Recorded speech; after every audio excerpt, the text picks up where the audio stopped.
Professor Bale, thank you so very much for joining our interview series. Let me start right away with the first question. Sure. Can you provide a brief overview of the historical roots of populist far-right movements in the UK and how they have evolved over the past few decades? Yes. After the Second World War, there was very little support for far-right organisations in the UK. They were very much marginal to the political process.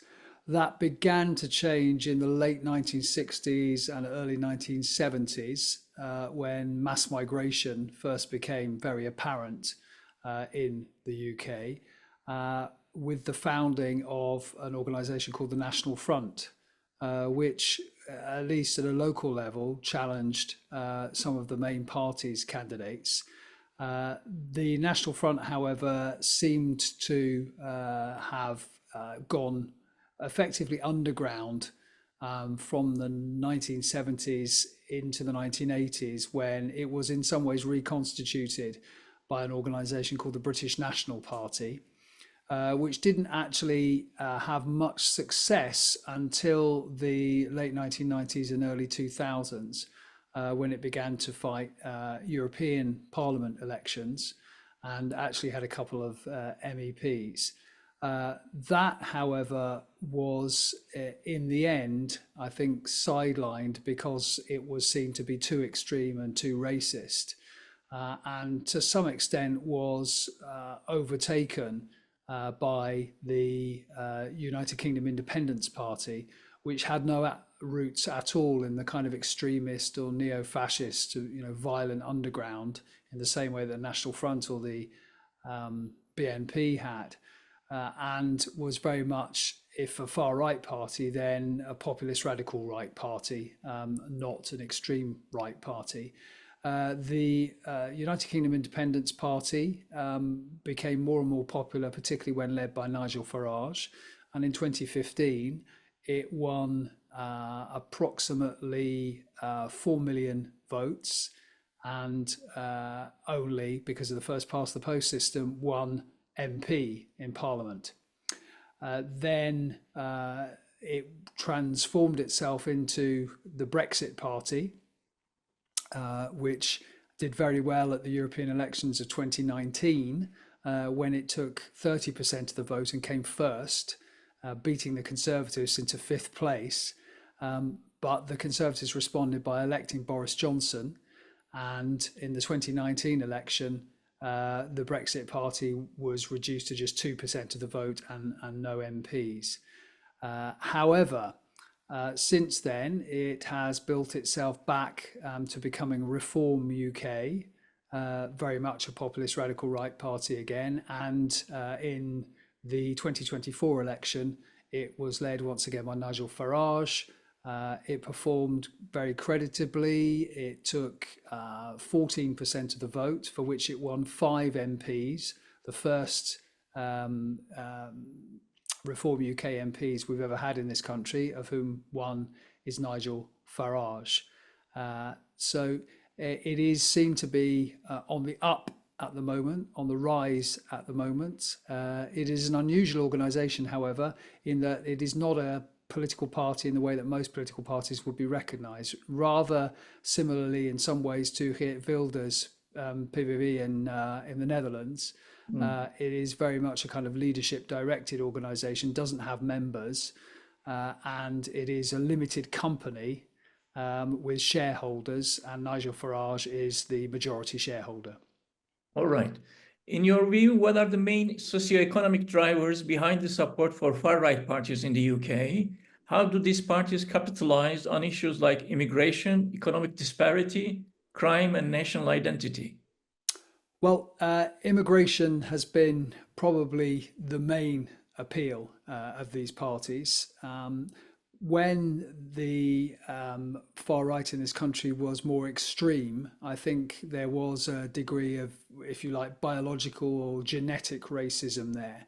The idea that somehow people from certain ethnicities were somehow inferior inherently. I think that has disappeared. That said, I think the racism, such as it is exhibited by the populist radical right, tends to be more of the kind of new variety, if you like, whereby people from different ethnicities are not seen to be biologically inferior. They're just seen to have a culture that is not commensurate, which does not easily integrate with the majority culture. Now, the support for these parties depends partly on that concern, and in other words, concern about cultural integration, but also it revolves around numbers.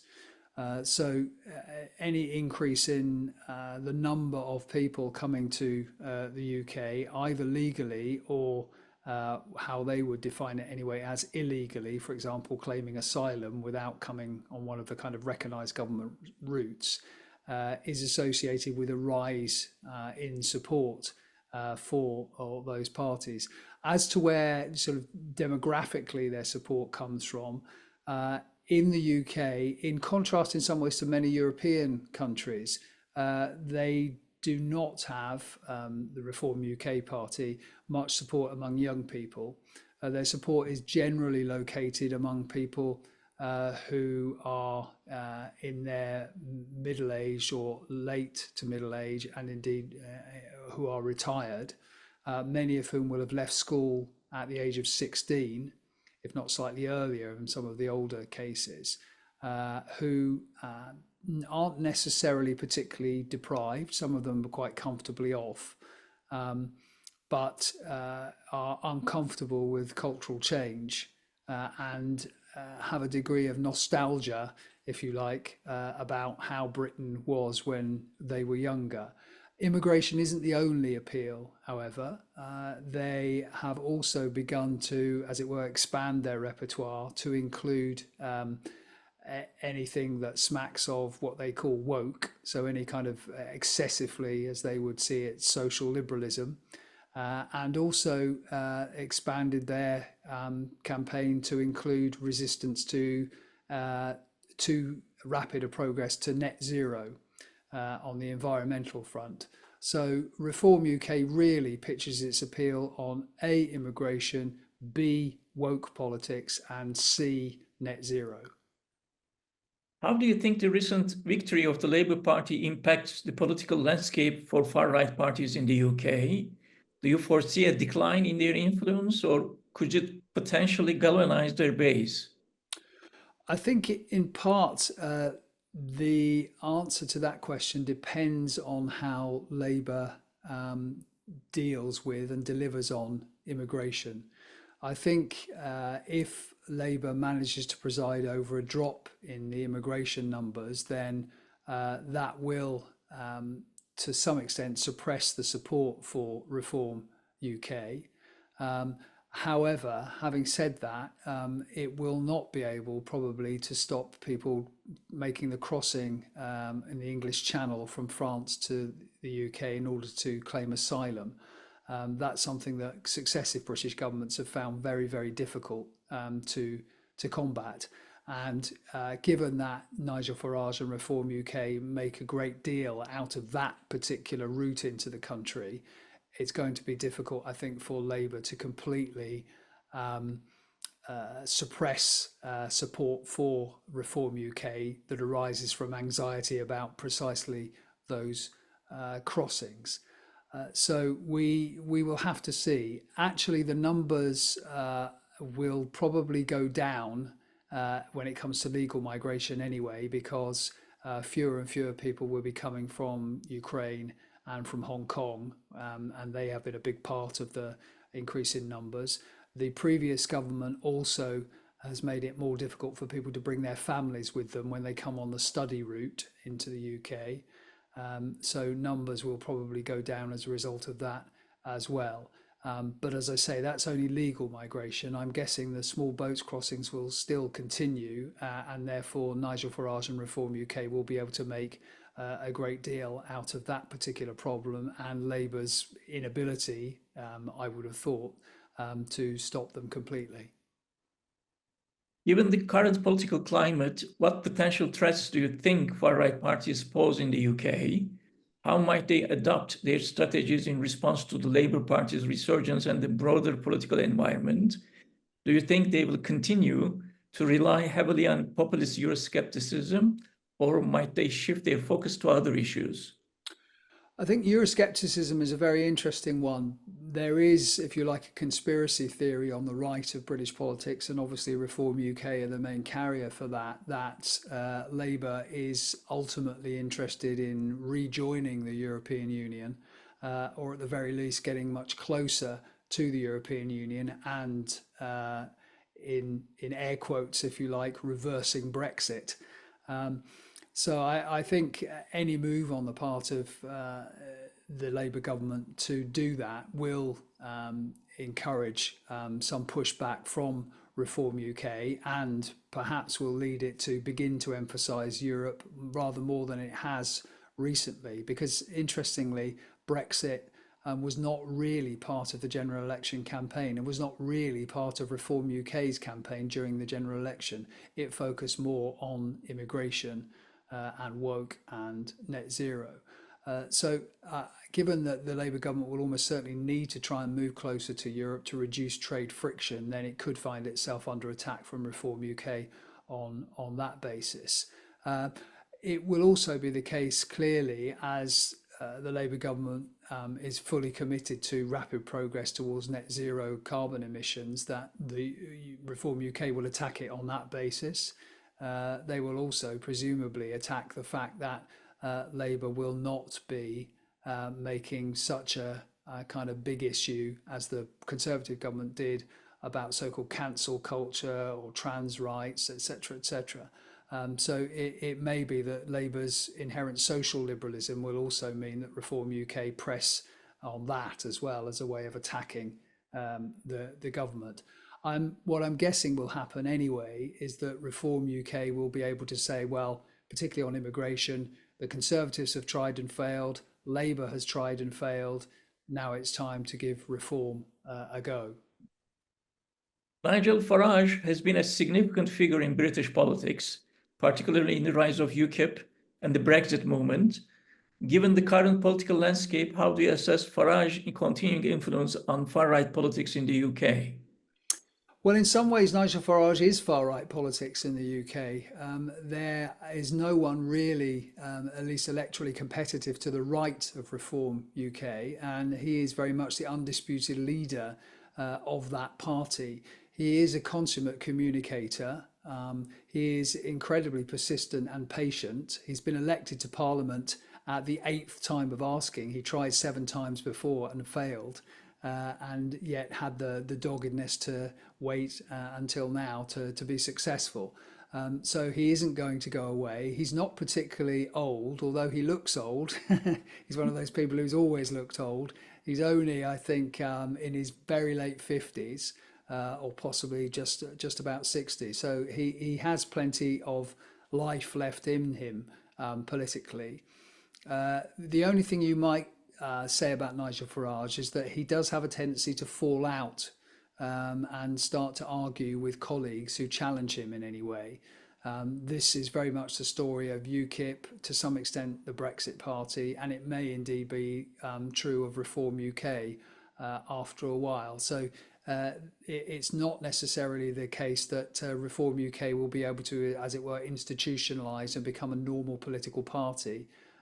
If that means that Nigel Farage's authority is somehow diluted in the process. It'll be interesting to see, for example, if Reform UK becomes a genuinely membership organisation. It claims to have members, but actually those members are simply subscribers or donors to the party. They have absolutely no say or no rights in the party for the money that they give it.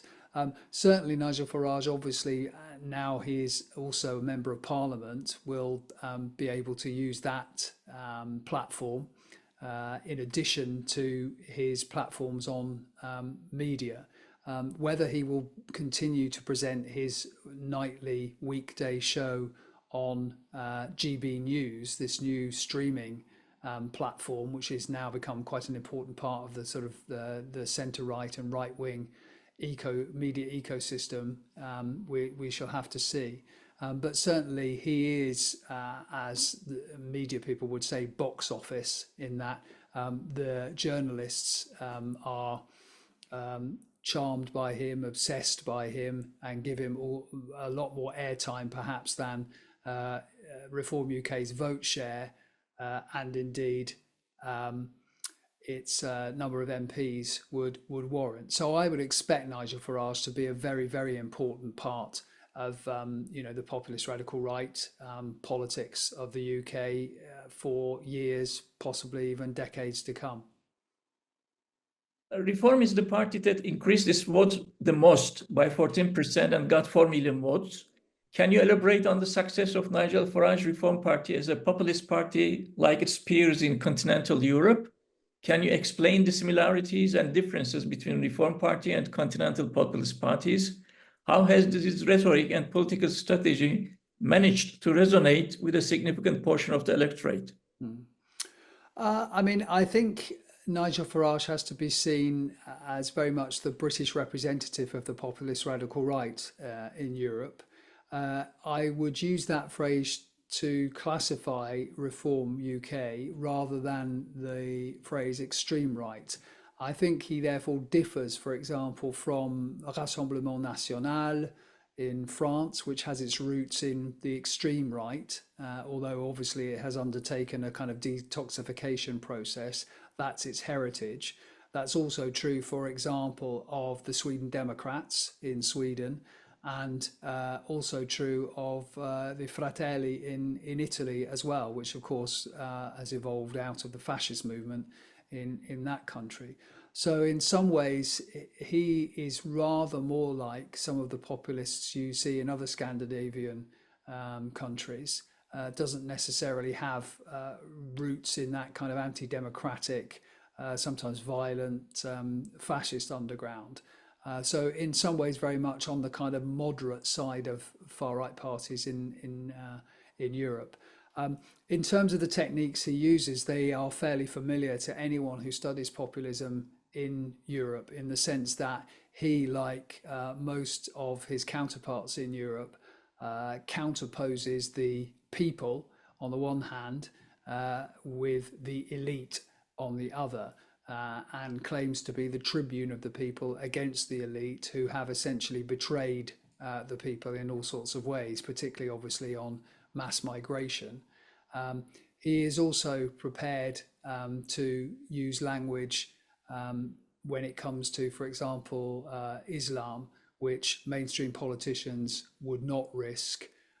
He is prepared to talk about, the danger that supposedly Islamist subcultures present to the mainstream national culture, and in fact his language has become more Islamophobic as well as xenophobic over the years, which is also true of many of those parties in Europe. So he is not some kind of unique British archetype. He is very much, I think, a familiar figure to anybody who has kept up with populist parties in Europe as a whole. Will this moment of victory for Reform Party prove a temporary upset to Britain's long tradition of largely centrist rule? Or will Reform's explosive arrival in Westminster bring a fundamental realignment of British politics along the lines seen elsewhere for populist parties across the globe? This, in some ways, is the $64,000 question, and relates to how the Conservative Party, the mainstream centre-right party in the UK, deals with Nigel Farage from now on. One can argue that the Conservative Party has been moving from the mainstream towards the populist radical right really for the last decade, in part because it believes that in order to suppress support for Reform UK, and before it the Brexit Party, and before it UKIP, it had to adopt some of the rhetoric and some of the measures proposed by the populist radical right. That doesn't seem to have worked, just as in Europe very often it proves counterproductive, in the sense that it simply increases the salience of the issues on which those populist radical right parties actually thrive. So it has ended up in a position where it has moved towards the populist radical right, and yet the populist radical right has become just as, if not more popular than it was before. The Conservative Party is now debating with itself as it chooses a new leader, whether that new leader should welcome Nigel Farage into the Conservative Party, or at least into some sort of alliance with the Conservative Party in order to, in inverted commas, unite the right, or whether they should continue to hold Nigel Farage at arm's length in order to differentiate themselves and not alienate more moderate voters. That is a conversation that I guess will go on in the Conservative Party for some time to come. The impact of reform, of course, is rather more limited than it might otherwise be were we to have in the UK a proportional representation system. Because we have a plurality system, a first past the post system, Reform UK is not rewarded with anything like a fair proportion of seats in Parliament for the votes it gets. Given that it got about 14% of the vote this time around, you would expect it to have something like 75, 80 seats in the UK Parliament, which has 650 in the lower chamber, but it only has 5. So I think that will to some extent limit it. But having said that, of course, Nigel Farage, as I say, does have a big media presence, and he does have some appeal to both Conservative voters and particularly Conservative members. When polling is done of Conservative Party members, they very often cite Nigel Farage as one of their favourite politicians. And that has led some people to conclude that were Nigel Farage ever to join the Conservative Party in some way, that he would stand a good chance perhaps of leading that party, because in the end, the decision on who becomes the leader of the Conservative Party is up to those grassroots members with whom he is very popular. Do you think Reform Party's success will push the Tories more to the populist right, a trend we see in the continental Europe, as we already hear calls by some Tory heavyweights to include reform among their ranks? I think that is entirely possible because the Conservatives, as I've already mentioned, are in some ways rather obsessed with Nigel Farage and Reform UK. They think more about the voters that they have lost to him and that party than about the voters that they have lost to Labour and the Liberal Democrats on their, if you like, left or centrist flank. That means that an analysis of the election results, which suggests that the Conservative Party did badly because the right was split, might encourage Conservatives to move even further to the right in order to try and bring back some of those voters from Reform. But as I've already suggested, and I think examples from Europe bear this out, that doesn't actually seem to be a particularly successful strategy. That doesn't mean, of course, that the Conservative Party won't adopt that strategy, because parties aren't always as rational as they should be. In your article, Who Leads and Who Follows? The Symbiotic Relationship Between UKIP and the Conservatives and Populism and Euroscepticism, you discuss how the Conservative Party initially fused populism and Euroscepticism, which UKIP later capitalized on. How do you see this symbiotic relationship evolving now, especially with the Labour Party's resurgence and the success of Farage Party? Well, I mean, in that piece, I argued that in some ways the Conservative Party talked up themes that resonate with voters for the populist radical right, and then elected a leader who chose to abandon those policies and that rhetoric, allowing Nigel Farage then to come in and fill that vacuum, at which point the Conservative Party then began to try and bring those who had defected, as it were, to his party back by adopting his rhetoric. So you have this continual cycle, if you like, which we've already talked about in some ways, whereby the Conservative Party begins to act more like a populist radical right party. The populist radical right, as a result, begins to do quite well. The Conservative analysis is they have to act even more like a populist radical right party, and so the vicious cycle continues in some ways. And I, to be frank, would expect that to continue unless and until the Conservative Party elects a leader who says, enough of this, no more. We have to get back to being a mainstream centre-right party whose appeal is based mainly on their ability to manage the economy, at the same time as providing a welfare safety net for those who do not find that economy provides them with enough income, employment, etc., etc. Until that happens, I think we will see this cycle that we've already talked about continue. So the Conservative Party, I think, has a very, very big decision to make. Now, whether it will elect that leader this time around or whether it will elect that leader after losing another election, I think remains to be seen. In your article titled Cinderella and Her Ugly Sisters, the mainstream and extreme right in Europe's bipolarizing party systems, that you penned back in 2010, you stress that there is every chance that such parties, far-right parties, will indeed succeed in securing a permanent niche in Western Europe's emerging political market. How do you evaluate your statement that was made almost 15 years ago, looking at both Europe and Britain in 2024? I think, it sounds rather immodest, really, to say that it's been borne out by the facts.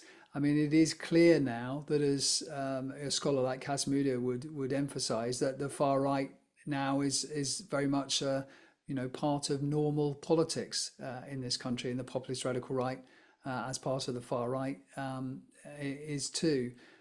There's no doubt that these parties have an appeal to a certain section of the electorate who are tired of the mainstream's inability to deliver them what they want, whether it be immigration control or better standard of living or a stop to cultural changes. And I see no reason why that shouldn't continue. I would say, however, that at the moment in most countries, maybe France aside, maybe Italy aside, maybe Austria aside, and it will be interesting to see what happens in the Austrian elections, where the FPR is expected to do very well again, that the populist radical right tends to hit a ceiling of around 15 to 20% in most countries.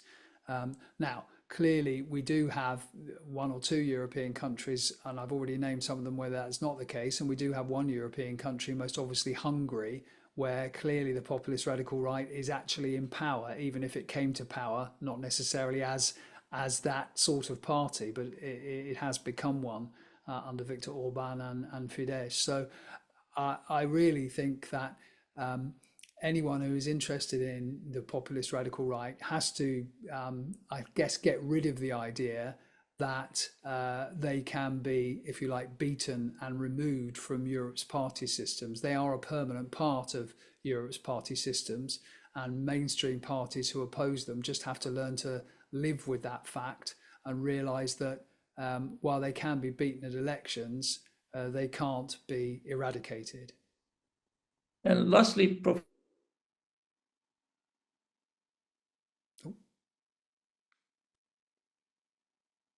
parliamentary elections in France, do you consider left-wing populism as problematic as right-wing populism?